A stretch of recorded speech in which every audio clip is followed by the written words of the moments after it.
Hi, my name is Nick Esparza, and I'm running for Sales School Board Position 6, as you can see from the sign directly above my head. If you'd like to subscribe to this channel, please do. And I'm going to be talking to you about some things that I find kind of interesting.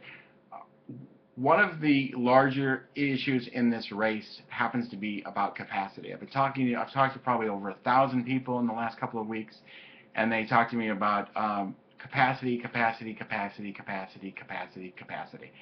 And I live really close to Gatewood Elementary School, and you can get another student into Gatewood Elementary School if you wanted to. You have students that are doing their homework in the hallway.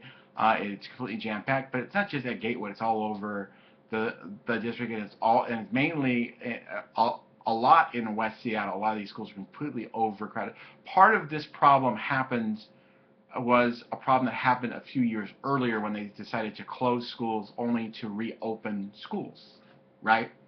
And they decided to close the schools, and then they said, oh, well, enrollment went back up.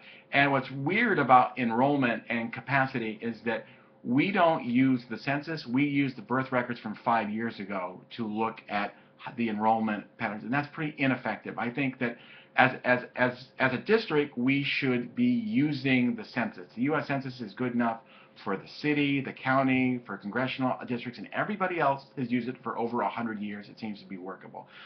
And the other part about the capacity problem is that we closed a school a couple of years ago here in an elementary school called the Cooper Elementary School. We closed Cooper, right?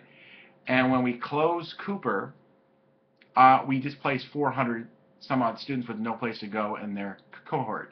One of my challengers by the name of Leslie Harris was behind that closure of Cooper Elementary School.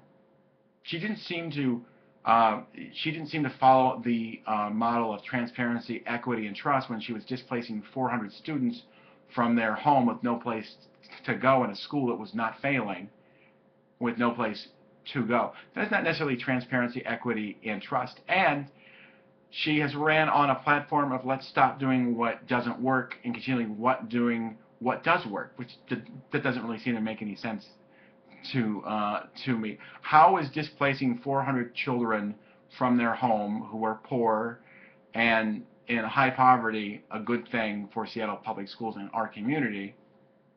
It doesn't make any sense. And then we spend more money on busing for Pathfinder. I don't dislike the students at Pathfinder. I just think that when you displace students with no place to go and you don't alleviate the overcrowding problem, that's not transparency, equity, or trust, or doing anything differently. If you elect me as your board director, I work for you. That's something that sets us apart, that I work for you, and I'll listen to what your concerns are, and I will not be closing a school and displacing 400 students with no place to go, adding to the transportation nightmare for busing. Thank you very much, and have a great day.